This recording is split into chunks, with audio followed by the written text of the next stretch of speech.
Guys, good morning, જય Shri Krishna and જય સ્વામિનારાયણ. સ્વાગત છે તમારું આજના એક મસ્ત મજાના ફ્રેશ એક નવા બ્લોગમાં. અને જો ભાઈ વાગી ગયા છે 7:45 જેવું થવા આવ્યું છે, 5 મિનિટની વાર રહે છે અને આપણે નાહી ધોઈને ફ્રેશ થઈ ગયા છીએ. આ બાજુ ભગવાન આપણા હજી સૂતા છે અને ભાખરી અને ચા બનીને રેડી થઈ ગઈ છે. જો આપણે આ બાજુ ભાખરી, આ બાજુ ચા. હજી આજે હીરુએ છે ને શાકની ચોખવટ નથી પાડી કે આ શાક લઈ જવું કેમ. તો મેં કીધું થોડીક વાર ખમું. મેં કીધું આજે આમથી હું વહેલી છું થોડીક, તો મેં તો આપણે ચા ભાખરી પહેલાં ખાઈ લઈ અને પછી એને પૂછશું કે તારે શેનું શાક લઈ જવું છે. તો એ રીતે આપણે શાક બનાવશું. લગભગ તો એ કહેતી હતી સેવનું કાં સેવ ટમેટાનું. પણ એમાં એવું છે કે ટમેટાવાળું ખાશે કે નહીં પૂછવાનું છે આ હીરુને. એનું કંઈ નક્કી ન હોય. ક્યારેક એમ કે હા હાલશે સેવ ટમેટા, ક્યારેક એમ કે એના ખાલી સેવ. ઓટોમેટિક જાગીને ત્યારે પૂછી લઈશું આપણે એને કે શું ખાવું છે અને પછી પાછા આપણે શાક બનાવશું. ત્યાં સુધીમાં આપણે આપણો નાસ્તો તૈયાર થઈ જાય એટલે નાસ્તો કરવા માટે બેસી જાય. નાસ્તો કરવા માટે પણ જો બેસી ગઈ છું. અને આજે નાસ્તામાં છે ભાખરી, માખણ, કેરીનું અથાણું અને ચા. તો ચાલો બધા ગરમા ગરમ નાસ્તો કરવા. હવે આપણે હીરુને પૂછી લીધું શેનું શાક ખાવું છે. હીરુને ખાવું છે ગાંઠિયાનું શાક. તેના માટે જો આપણું તેલ પણ આવી ગયું છે. વઘાર કરી નાખું ફટાફટ. બધાથી પહેલાં રાઈ અને પછી નાખશું આપણે છાશ. છાશમાં આપણે બધો મસાલો એડ કરી દો તો વઘાર નાખ્યું છે. અને વખતે આપણે ગાંઠિયા એડ કરવાના રહેશે. બાકી એને ખાવું તો ગાંઠિયાનું શાક છાશવાળું તો જો વઘાર કરી નાખ્યો છે. અને હાલો ભાઈ એને ઉઠાડી આવી અને ભાખરી પણ પાછું બીજી બાજુ બનવા માટે મૂકી દઈ. શાક પણ જો બનીને રેડી થઈ ગયું છે. આ બાજુ ગાંઠિયાનું, ભાખરી બની ગઈ છે અને આ બાજુ છે ને બપોરની તૈયારીઓ પણ થઈ ગઈ છે. જો ભાતે ચડાવી દીધા છે આપણે. અને આ બાજુ ગરમ પાણીમાં જે દાળ નાખી દીધી છે ધોવાઈ જાય પહેલાં જ તો ગરમ પાણીમાં નાખવા જેટલા ફોતરા બધા એને નીકળી જાય. અને પછી આપણે તાજું પાણી નાખીને પાછી એને બાફવા માટે મૂકી દેવાની છે. મમ્મી ગુડ મોર્નિંગ, જય શ્રી કૃષ્ણ. ગુડ મોર્નિંગ, જય શ્રી કૃષ્ણ, જય ભોળાનાથ, જય સ્વામિનારાયણ, જય શ્રી કૃષ્ણ. જય શ્રી કૃષ્ણ. અને આપણા ભગવાનની પણ મસ્ત દીવાબત્તી થઈ ગઈ છે. જોવા ભાઈ ભગવાન પણ આજે પિંક પિંક કલરમાં છે અને મસ્ત દીવાબત્તી પણ મમ્મીએ કરી નાખી છે. અને હીરુ દીકો નાવા પણ વયો ગયો છે અને વાગી ગયા છે 8:15. તો ચાલો હવે એ નાહી ધોઈને આવે પછી આપણે એને નાસ્તો કરવા માટે બેસાડી દઈએ. સ્કૂલે જવા માટે ફર્સ્ટ ક્લાસ રેડી થઈ ગઈ છે. હીરુ ગુડ મોર્નિંગ, જય શ્રી કૃષ્ણ. જય સ્વામિનારાયણ. અત્યારમાં કલર હે કેવા પેન્સિલ કલર. અને આજે જોઈને પાછું દાઢમાં દુખાવો થયો છે ને એટલે મોઢું કરે જો કા દીકુડો પણ. અને હાલો ભાઈ નાસ્તાનો ડબ્બો અને બધું પેક થઈ ગયું છે. હાલો જાઓ હવે સ્કૂલે જાઓ. ચાલો ભાઈ આમ જો ફૂલ ટાઈમ થઈ ગયો છે. હું લોહી જમી ગયું છે તો મને એમ છે આ વખતે આખું મોઢું કપાવવું પડશે. કેમ થાય? ઓપરેશન કરાવવું પડશે ભાઈ. લોહી જામી ગયું છે અહીંયા. બતાવી તો આગળ તો. હા બાપરે સાચીને લોહી જામી ગયું છો. હીરાને મને એમ છે ઓપરેશન કરાવવું. થોડું ઓછું થઈ ગયું. હા થોડું ઓછું થઈ ગયું. હાલો સ્કૂલે જાઓ એટલે આવીને પછી એની વિધિ કરશું જે કાંઈ કરવી હશે ને. અને અત્યારમાં જો હજી કચરાનું કામકાજ હાલે છે. એ બેગ કોણ લેશે? હા તુંની દીકરી. બેન સ્કૂલે પણ વહી ગયા અને આપણે છે ને બપોરની પાછી તૈયારીઓમાં લાગી પડ્યા. અને જો બધાથી પહેલાં આપણે વેસ્ટ લાટ કરી નાખ્યા. કેમ કે પહેલાં કાકડી કાપી નાખી અને પછી કેરી કાપી નાખી. કેરીની અંદર ગોળ, ધાણા, જીરું છે કે નહીં મીઠું અને થોડુંક મસ્ત તેલ નાખી આપણે મૂકી દઈશું. એટલે બપોરે મસ્ત આપણે થઈ જાય ખાટી મીઠી. અને આ બાજુ જો દાળે બફાઈ ગઈ છે અને આ બાજુ ભાત પણ. તો હાલો ભાઈ ફટાફટ આપણે દાળના મસાલા પણ કરી નાખવી. અને આપણા એક સબસ્ક્રાઈબર છે ને એમ કહેતા હતા કે તમે કોબીના શાકની રેસીપી શેર કરજો. તો આજે છે ને આપણે કોબીનું શાક કરવાનું છે. કોબીના શાકમાં કાંઈ જ નથી નાખતા પણ તોય તમને લોકો નાખી કોબીના શાકની રેસીપી શેર કરી દઈશ. હાલો ભાઈ કોબીનું કટિંગ કરવાનું છે, દાળનો પણ વઘાર કરવાનો છે અને પછી આપણે કોબીના શાકની તમને રેસીપી પણ આપી દઈએ. ગઈસ કોબીનું શાક વઘારવા માટે બધાથી પહેલાં તો કોબીનું કટિંગ કરી નાખવાનું હોય. તો જો આપણે કટિંગ કરી નાખ્યું છે અને આ બાજુ આપણે તેલ મૂકી દીધું છે. અને હંમેશા છે ને કોબીનું શાક તીનના લોયામાં જ કરીએ કેમ કે તીનના લોયામાં છે ને કડકડિયું શાક થાય. બાકી ઓલામાં કરીને તો કડકડિયું થતું નથી એટલે તીનનો જ યુઝ કર્યું અમે અહીંયા. અને જો ભાઈ તેલ આવી ગયું છે એટલે બધાથી પહેલાં આપણે નાખી દઈશું રાઈ. રાઈ કકડી જાય ને તો પછી નાખવાની છે આપણે હિંગ. અને હિંગ નાખ્યા પછી નાખવાની કોબી. જો ભાઈ આમ કકડે છે અને આપણે નાખી દઈએ હિંગ. અને બધી જ રાઈ ફૂટી ગઈ છે અને અહીંયા નાખી દઈશું આપણે હવે કોબી. બધી જ કોબી નાખી દેવાની છે અને પછી આમ સારી રીતે મિક્સ કરી દઈએ. તેલ શાકને જો આપણે હલાવી પણ નાખ્યું છે તેલમાં એટલે થોડીક વાર સતરાઈ જાય ને પછી આપણે હવે એની મસાલા કરતા જાય. અને પછી આને આમનામ જ છે ને કડકડિયું થવા દેવાનું છે. પાણી કાંઈ જ નહીં ઢાંકવાની નથી. ખુલ્લું જ તે. તો બધાથી પહેલાં નાખી દઈશું હળદર અને પછી નાખશું આપણે મીઠું. આ બે વસ્તુ નાખીને અને સારી રીતે હલાવી નાખશું અને પછી આમને મજાને ધીમા ધીમા ગેસે છે ને એકદમ કડકડિયું થવા દેવાનું છે. અને ઘણા લોકો આ શાક કુકરમાં કરે, ઘણા પાણી નાખીને કરે, પણ અમે એવું કાંઈ નથી કરતા. તીનના લોયામાં કરીએ અને એમને વગર પાણીએ અને વગર ઢાંકીએ એમને ચડવાનું ઢાંકવીને તોય પણ વરાળ તો પાણી અંદર જાય એટલે કડકડિયું શાક ન થાય, એટલે ઢાંકતા પણ નથી. જો હવે આમને છે ને આપણે આને કડકડિયું થવા દેવાનું છે. તો હાલો આને કડકડિયું થવા દઈએ. અને આધું દીકો જાગી ગયો છે ને તો રોવે છે, એટલે થોડીક વાર માટે છે ને હવે એને તેડવી અને રાખીએ, કેમ કે એને કોબીનું શાક ખાવું છે. તો મેં કોબીનું શાક તો બનતા વાર લાગશે કેમ કે અત્યારે ઝાઝું છે. અને એક હાટું કરવાનું હોય ને તો ફટાફટ થઈ જાય બસ. અને ઓલાનું શાક બનાવું તો આપણે સવારમાં હીરું હાટું ગાંઠિયાનું પડ્યું છે, પણ કીધું ખાઈ લે તો એ ખાતી નથી. જો ભાઈ અંદર મમ્મી લઈ ગયા છે ને ગેલેરીમાં મનાવા. હવે માની હોય કે રોતી હોય ખબર નહીં, આપણે જોઈએ. આધુ દીકો માની ગયો નહીં, હું જોવે છે અહીંથી નીચે. જો ભાઈ અહીંથી ગેલેરીમાંથી ઊભી જોવે કોણ છોકરા ભણવા જાય છે ને એવું. તો ચાલો ફટાફટ આપણે છે ને કામકાજ નિપટાવવા મળવી. જોઈને પપ્પા ગયા ને તો જોવે છે. આજે મેં કીધું હું થોડીક લેટ આવું કેમ કે આપણે રસોઈ વસોઈ કમ્પ્લીટ કરીને પછી જવાનું છે, એટલા માટે.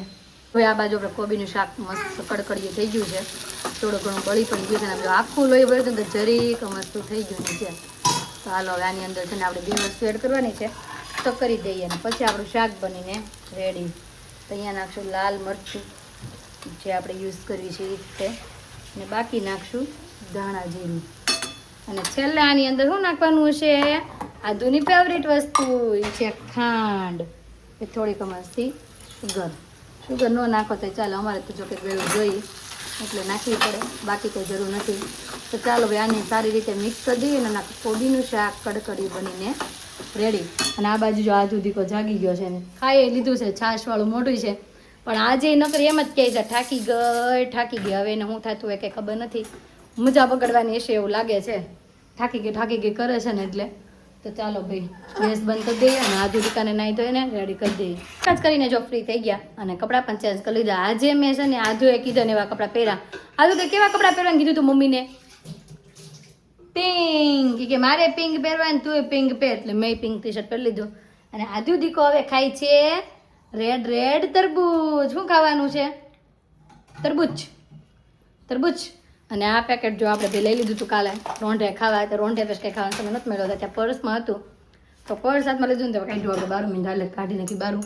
અને આધુ દીકું જો અત્યારે તેમાં શાક રોટલી ખાય ને હવે તરબૂચ ખાવા માંડ્યો છે. કાના ટાટા જાશો ને નીચે રમવા આવે. હાલો ભાઈ હવે એને તરબૂચ ખાવામાં ધ્યાન છે ભાઈ. તો ચાલો મમ્મીને આધુ બે નીચે રમવા જાય. હું બી જોઈ મને બી બતાવી કેમાંથી બી નીકળ્યું? તરબૂચમાંથી. વાહ. તો ચાલો ભાઈ હવે જઈ અને ફરી પાછા આવે બપોર સમયે જમવા ટાઈમે મળશું. હીરુને છે ને સ્કૂલે લેવા ગઈ હતી, સ્કૂલેથી લઈને આપણે ઘરે પગી ગયા છે. આમ જોવા ભાઈ હીરુ બેગ કાઢે છે ને ચડાવે છે ને વિવાંશ ગોટો આટા મારે છે. હાય વિવાંશ, તારા પિંક કલરના કપડા કાળા થઈ જાય ગોટિયા. જોઈ લે ભાઈ, હા છોકરીઓને કપડો કલર પહેરી લીધો છે. આમ જોઈ લે ભાઈ, એને મજા પડી ગઈ છે દોડવાની. તો અહીંયા રમે છે અને મમ્મીને બધા જો અહીં બેઠા છે. હાલો આપણે ઉપર જઈએ, રોટલી બોટલી કરવી અને જમીને પછી પાછું આપણે જવાનું છે શોરૂમે. કેમ કે હતું ગયા હતા મારે કે જમવાની ઈચ્છા નથી, તો મેં કાંઈ નહીં, હું ને હીરુને બધા જમી લઈ અને પછી પાછા આવશું. આમ જોઈ લો ભાઈ બધા બેઠા, બધાને મજા આવે છે. મધુમાસી જો હું તૈયાર કરવા માંડ્યા, ભજીયા બનાવવાના જ તો આવી જાય. હાલો ભાઈ આવશે હો, અમારા સબસ્ક્રાઈબરો કઈ ઓછા નથી, આવશે.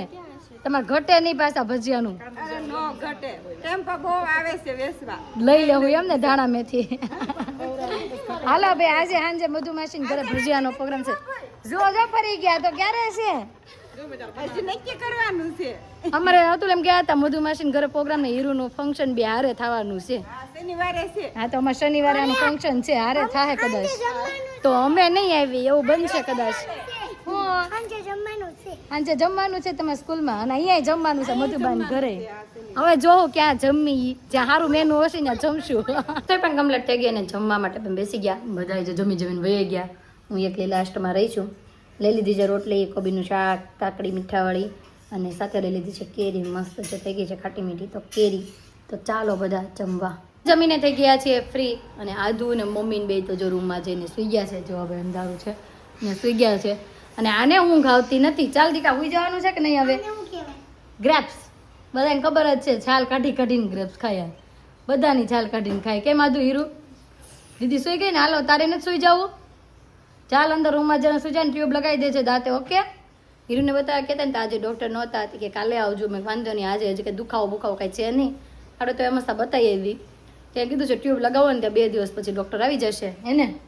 કાલ કદાચ આવી જશે તો કાલ બતાવી આવશું, એનો ફોન આવી જશે. ઠીક દાંતમાં? હા હા ભાઈ નથી જોવું, દ્રાક્ષ ખાતું. અને ચાલો હવે હું જાઉં શોરૂમે. આવતું એટલે નહોતું ખાવું એટલે એના માટે આપણે ચેવડો અને દ્રાક્ષ લઈ લીધી છે અને જઈ શોરૂમે એને આપી દઈએ. અને ફરી પાછા આપણે રોંઢે ટાઈમ મળશે તો ઘરે આવશું. પહોંચી ગયા છીએ શોરૂમે અને અતુલ માટે આપણે નાસ્તો લાવ્યા પણ એને નાસ્તો નથી કરવો. કેમ? નવો માલ આવ્યો એટલે હા એને ભાઈ જો નવો સ્ટોક નાખવાનો છે. અને આમ જોઈ લો ભાઈ બહુ મસ્ત મસ્ત નવું કલેક્શન આવ્યું છે. હાલો એક બે ખોલીને આપણે બતાવી દઈએ આપણે સબસ્ક્રાઈબરોને. ખોલો તોય ભાઈ પીસ બ્રાઉન કલરનો. વાહ ભાઈ જો મસ્ત જોરદાર છે અને પટ્ટી બટ્ટી બહુ ફાઇન છે. આ કંઈક સરસ લાગે છે. આ વ્હાઈટ કલરનો હે ને, વ્હાઈટમાં નીચે ગ્રીન પેન્ટ ને પેન્ટ પહેર્યો ને જોરદાર લાગે, ડાર્ક બ્લુ ને એવા. અને આ બાજુ જો આ વર્કવાળું, અત્યારે આ વર્કની ફેશન ભાઈ બહુ વધારે આવી છે. જો ભાઈ વર્કવાળો શર્ટ મસ્ત છે. 2 પીસ વાળો છે, ઇનરવાળો. 2 પીસ ઇનરવાળો શર્ટ ફરવા જવા માટે બેસ્ટ કલેક્શન એવું છે. અને મોટી સાઇઝના ટોપ પણ આવી ગયા છે. આમ જો હવે ખોલો તો એક પીસ.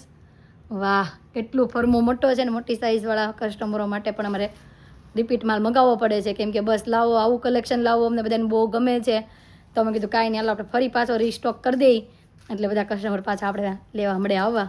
અને અમે પાછા થઈ જઈએ બિઝી કામમાં, થોડા ઘણા ફ્રી હતા ને હમણાં એટલે પાછા થઈ જાય બિઝી. એટલે થોડો ઘણો સ્ટોક આવ્યો છે, બધાને ટેગિંગનું કામ કરવાનું છે અને અતુલને પછી નાસ્તો કરવાનો છે. અને જો હજી થાય પોટલા પીડ્યા જ છે, ખોલવાને બાકી છે. આ બધાય આટલું કામ કરી રહ્યું છું, પાછા તો બીજું કરશું. અને કદાચ એવું લાગશે તો આજે આપણે રોંઢે ઘરે જાશું, ને કરતો આ ટેગનું બધું કામકાજ પતાવવાનું છે એનું. એ જ રોંઢાનો સમય થઈ ગયો અને જો ઘરે પહોંચી ગયા અને બેનું જાગી પણ ગયું છે અને નાસ્તો કરવા મળ્યું છે. આમ જોઈ લો ભાઈ ચેવડો, હીરુએ ચૂરણ મગાવ્યું હતું મારે એની હાટું તો ચૂરણ. અને આ બાજુ જો આદુ દીકો વિખે છે. આજે તારે શું ખાવું છે બેટા આમાંથી? હે ઈ આજે આ ડબ્બો વિખતી જાય છે અને જોવે છે આમાંથી કયું મમ ખાવ. અને આ ભાઈ જો તીનના ડબ્બામાં જો કોની ઘરે તીનનો ડબ્બો તમે હજી વાપરો છો કોમેન્ટ કરી દેજો કેમ કે અમારી ઘરે છે ને 2 તીનના ડબ્બા છે. મમ્મી આપણે તીનના ડબ્બા કેટલા છે? 2 કે 1 જ તે? 3. ભાઈ અમારી ઘરે મમ્મી જો આમ બેઠા બેઠા ફોનમાં ગીત સાંભળે છે. અને આવા તો જો આ 3 છે. કેટલા બધા છે ને તીનના જ યુઝ કરતા, સ્ટીલના ન વાપરતા. હવે ઓછા થઈ ગયા. હું ખાલી ડબ્બો ખાલી કરી નાખ્યો. હવે ઈ ખાવાનું છે. હાલો ભાઈ ખાઈ નાખવી. હાલો ભાઈ જો બધું દાળ ને બાળ બધું કાઢ્યું છે. સાંજની રસોઈનો સમય પણ થઈ ગયો અને રસોઈ પણ અડધી પડધી બનીને રેડી થઈ ગઈ છે. એમાં આજે તો છે ને રોટલીનો લોટ બાંધી દો. જો બધાને રોટલી ખાવાની ઈચ્છા હતી ને તો મેં આપણે બધા રોટલી ખાઈ લે. આજે અતુલને રોટલી ખાઈ હતી મેં તો મને એ રોટલી ખાવાની ઈચ્છા હતી તો મેં રોટલી. અને આજે બનાવ્યું છે હીરવા ગલકાનું શાક મસ્ત. આ જોયું હવાઈ થઈ ગઈ કેમ કે ગલકાનું શાકનું નામ થયું એટલે આ બાજુ ગલકાનું શાક ચડવા માટે મૂકી દીધું છે. નારે પપ્પાને જ ખાવાનું છે. આ 2 છોકરીઓ ખાય તો ઠીક છે. અને મમ્મી હીરુ અને આદુ માટે છે ને આમાં સાદી ખીચડી આપણે મૂકી દીધી છે. અને હું પણ થોડીક મસ્તી કદાચ ખીચડી ખાઈશ. તો ચાલો ભાઈ રોટલી કરી નાખીએ અને પછી પાછા જમવા માટે બધા આવી જશે તો જમવા પણ બેસી જાય. જમવાનું રેડી પણ થઈ ગયું અને જમવા માટે જો બેસી ગયા છે. અને આદુ દીકો રીસાઈ ગયો તો ખસો તો આમ થોડોક તો આદુ દીકો દેખાય. જો ભાઈ રીસાઈ ગયો, અહીંયા ખૂણામાં ઘરીને રીસાઈ ગયો છે. પપ્પાએ જમી લીધું, અતુલે જમી લીધું તો દીકરો હજી અહીંયા રીસાયેલો જો. કોને ખબર શું થયું હોય? કેમ મમ્મી શેનો રીસાણ હોય કે નક્કી નહીં હવે. હમણાં 10 ને 30 દીધા. હા હમણાં 2-3 દિવસ 10 ને 30 આજુ ને રીસાઈ બહુ જાય છે. અને આ બાજુ જો જમવાનું રેડી છે. ગલકાનું શાક, રોટલી અને છે સાથે ખીચડી. હવે જા ને હજી તો હું આવીશું તો એ કે હું તાર પેલા ખાઈ લીધું. વાહ હા તારી પેલા બેઠી તોય મેં ખાઈ લીધું એમ કહેવાય. હા એમ કહેવાય. તો ચાલો ભાઈ જમવાનું ફર્સ્ટ ક્લાસ રેડી છે તો જમી લઈ અને કાનાને પણ બનાવી લઈ. તો જમી કાઢવીને ફ્રી થઈને છે ને આપણે વિચાર કર્યો કે આજે પણ આપણે બબલીને રમાડવા જઈએ પાછા કેમ કે બબલીને રમાડવાની મજા બહુ આવે છે. તો જો ભાઈ ફરી પાછા આપણે પોગી ગયા છે સિયુદિકા પાસે. સરિકા કેમ છે? સારું. બધાને જય શ્રી કૃષ્ણ. કેમ છે? બસ જય શ્રી કૃષ્ણ મજામાં. અને દીકરો શું કરે છે? દીકરો દીકલો જો ઉઠો. દીકરો ઉઠી ગયો. સીયુજીક એટલે હમણાં ઘડીક છે ને નહીં બોલે, પછી પાછી બોલવા મળશે. અઘુ અઘી એમ બોલશે, ઘડીક નહીં બોલે. ઉઠી છે ક્યાં લોહી નીકળું? લાખું છે ને લાખું છે મારા દીકલાને. હા ઈ તો આપણે કહેતા હતા ઈ જ છે ને, એક પાછો હશે ને એક અહીંયા. પાછળ છે કાંઈ ઢેકલીમાં છે મારી દીકુડી ને. સારું હાલો ભાઈ આપણે બબલીને રમાડવી કેમ? હવે તું વઈ જા ઘડીક આમ રમાડી લે એમ તઈ નહીં. ચાલો ભાઈ આપણે બબલીને હવે થોડીક વાર માટે રમાડવી. તો વાગી ગયા છે 10:30 અને ફાઇનલી અમે ઘરે પહોંચી ગયા છીએ. અને સીઓ જો મારા કપડાં ભરીને કાંઈ કોણ મારી પર વોક કરી ગયું? કોણ જી વોક કરી ગઈ જોવા ભાઈ. તો આજનો અમારો દિવસ કાકા રીતનો રહ્યો છે. તમને કેવો લાગ્યો કોમેન્ટમાં જરૂર જણાવજો. જો ગમ્યો હોય તો શું કરવાનું હતું? શેર કરજો અને સબસ્ક્રાઇબ કરજો. આવતીકાલે નવી સવાર સાથે નવી એનર્જી સાથે ફરી મળીશું. ત્યાં સુધી બાય.